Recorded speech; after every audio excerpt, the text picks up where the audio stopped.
Paul Hudrick is ready to go. It's Inside the Sixers as we take a look at the Sixers weekend, which was pretty impressive, Paul. You have your takeaways up right now at 97.3 ESPN.com. And I guess the first takeaway is, are we going to see more of that zone defense that we saw the other night? Because it seems that they have some really interesting personnel to try to utilize that, especially on nights when there is no Joel Embiid.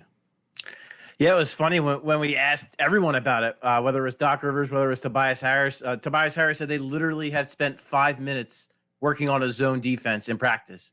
And the Sixers really haven't had that much practice time when you look at how short the preseason was in training camp, when you look at the tightness of their schedule and how many games they've kind of played right on top of the other, not to mention the health and safety protocols, everything that's kind of gone into it. They haven't had a lot of practice time. So Doc Rivers wasn't even sure how it was going to look, but it looked pretty damn good for the first time rolling it out. It helps to have a guy like Matisse Thybulle, who won, the National Player of the Year in college in a zone. He played for Mike Hopkins in Washington, who was a Jim Boeheim disciple, so he employed that Syracuse zone.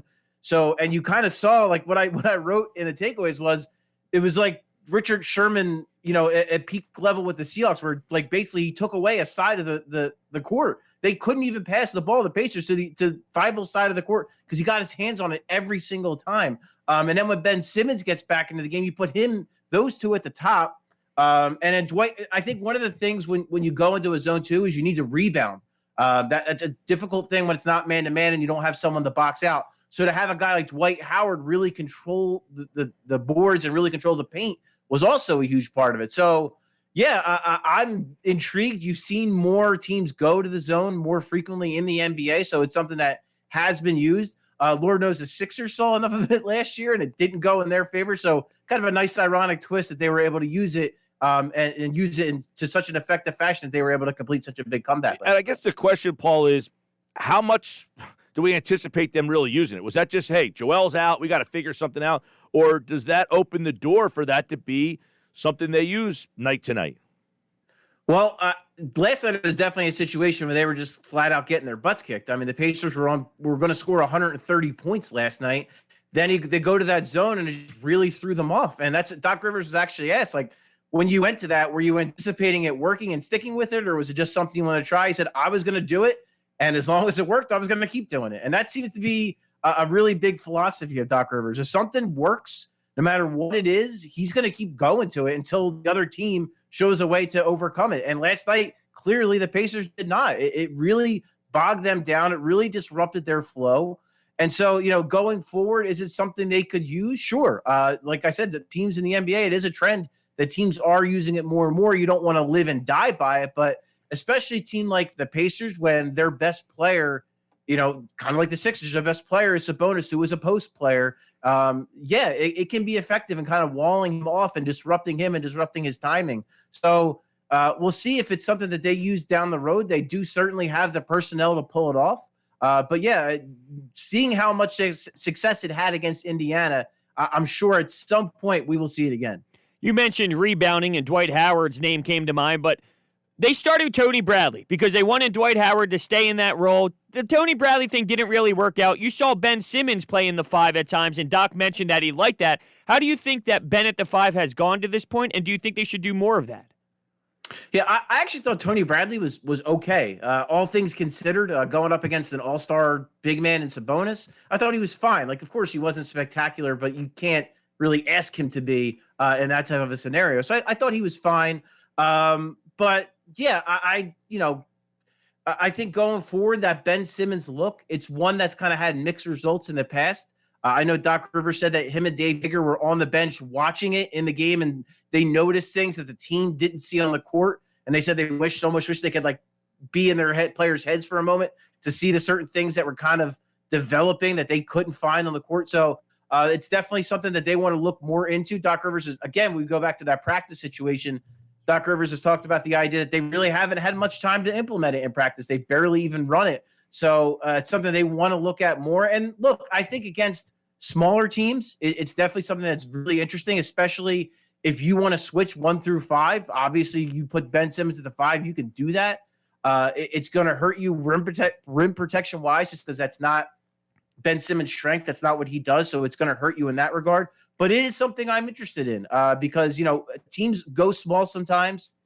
You saw in the championship kind of the chess match the Lakers and the Heat kind of went through with going small and going big. So it is something I think they should explore and something I think they're going to definitely explore more and more as the season goes on. All right, so much of our conversation the last 2 weeks, it seems, Paul, has been dominated by Ben Simmons. Why isn't he doing this? Does he need him to do this? Why can't he do that? Well, the last 2 games at least, and as you wrote, the last 6 games really, but this weekend I thought he really took it to another level.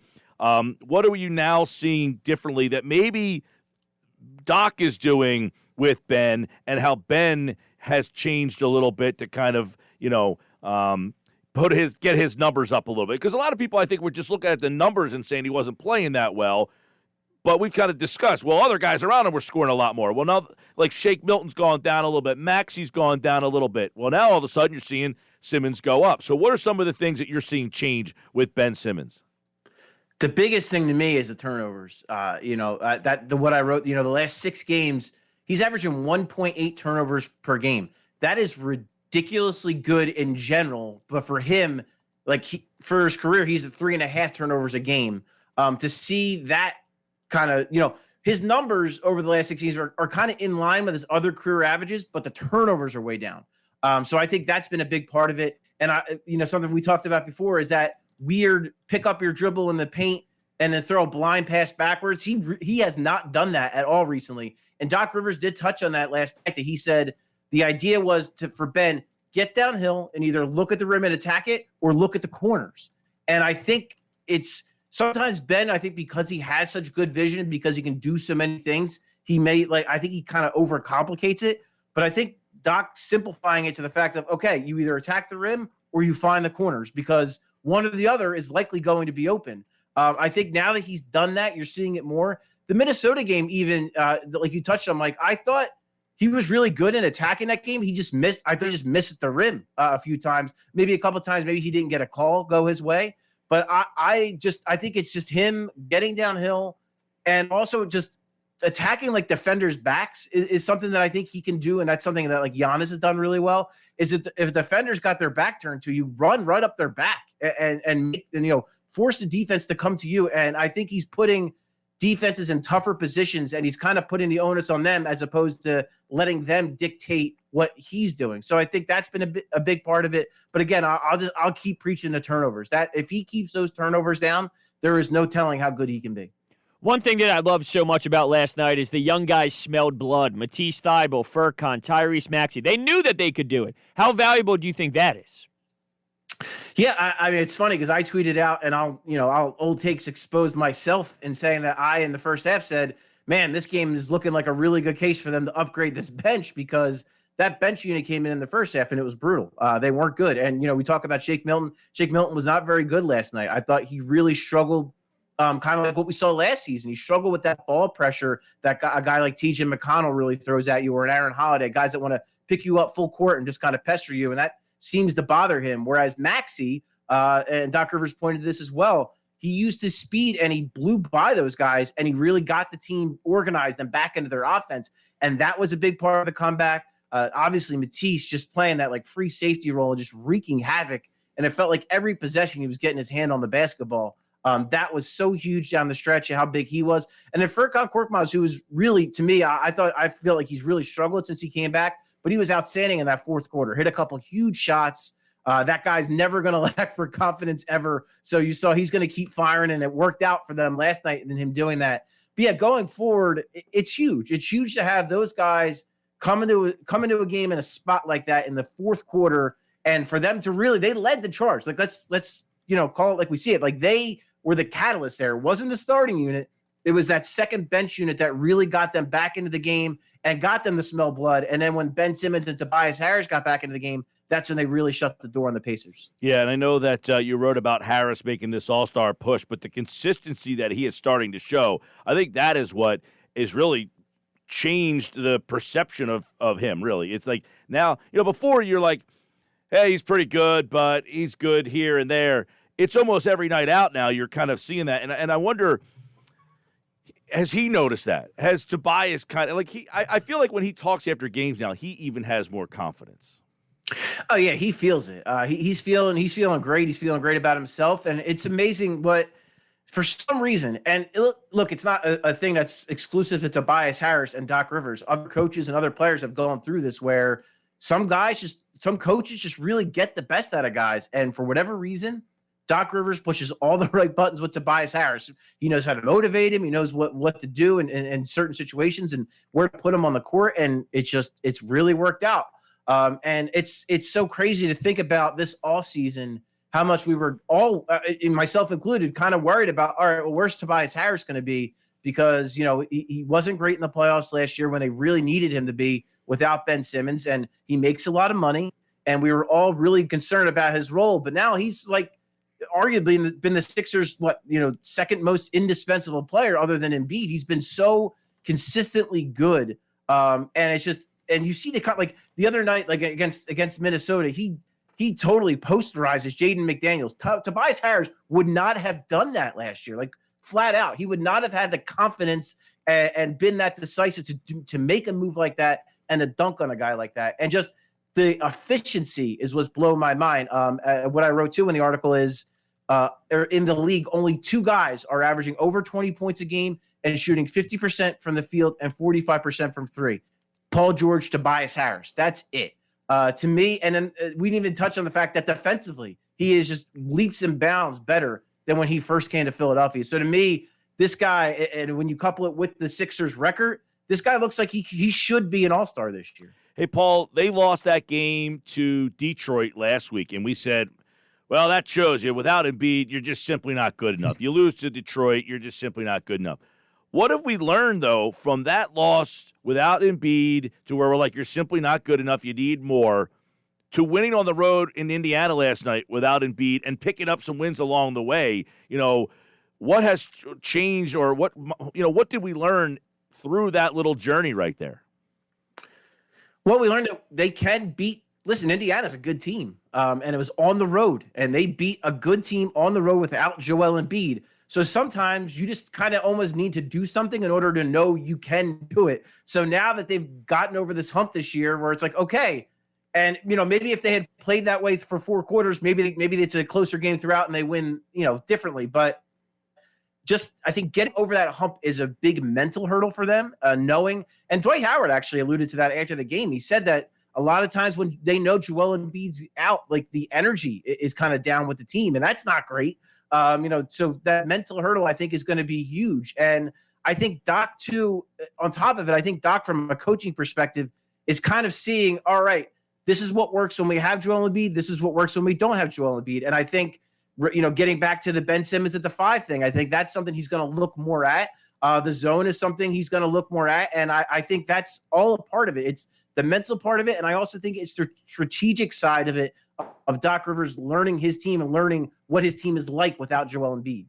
Very good. When you look at this team moving forward, the other night, Maury said on SportsCenter, championship or bust. And it was like it was like a Friday night or something. So it kind of got swept under the rug. Not a lot of people really, but it's something that he said. But I guess the question is, we were so focused on, you got to trade Ben Simmons, not me personally, but people, you got to trade Ben Simmons. You got to get Harden. You got to get Bradley Beal.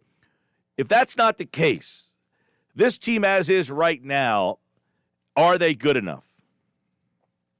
They could be. There's still a lot of games left to be played. Some questions I have will be, is Joel Embiid going to keep playing at this MVP level all season long? He's shown no indication that he's going to slow down, but we'll see. Is Tobias Harris going to keep this level of play up? Is he going to look like an all-star caliber player all season long? Is the Ben Simmons we've seen now over these last 6 games, is that going to be the guy we see throughout the rest of the season? And I don't think they're done either. Like they have too many assets and too many pieces and things they can use to their advantage to sit on the roster they have.